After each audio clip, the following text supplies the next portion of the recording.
A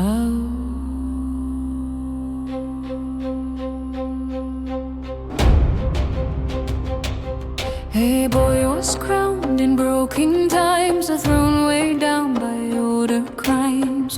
Born in light that ruled alone, he inherited a fractured throne.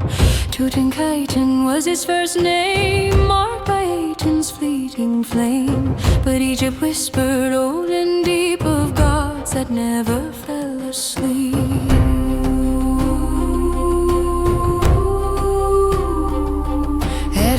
The elders took their stand, the generals and the priestly hand. Ay and Horemheb guided the way as old beliefs returned to stay. Tutankhamun, his name was changed, a sign the sacred world rearranged. Aten faded, Amun rose, the ancient order chose its close.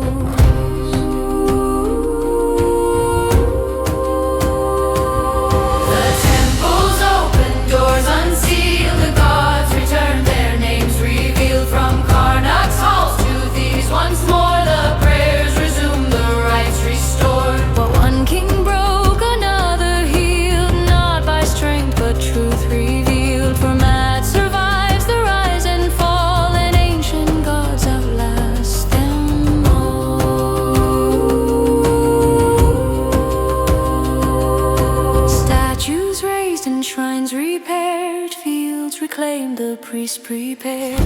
The wealth returned to temple hands to balance gods and living lands. The people prayed as they had known, with incense, hymn, and offering stone. The past returned not as defeat, but as the ground beneath their feet.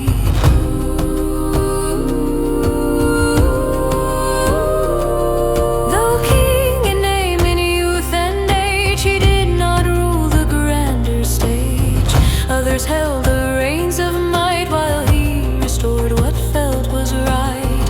Yet in his short and fragile reign, the land found order once again. No conquest marked his fleeting days, but peace returned in quiet ways.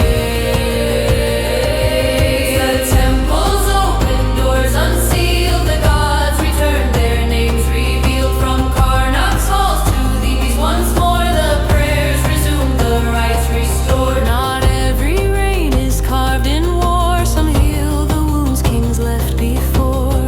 And in that calm, though brief it be, Egypt remembered how to be. He died too young, the boy king passed, a life undone, a future cast. No heirs, no plans, no lasting throne, his name would fade, his deeds outgrown. Yet centuries beneath the sand, his tomb lay sealed by fate's own hand. And from that silence golden dart revived, his name restored his part.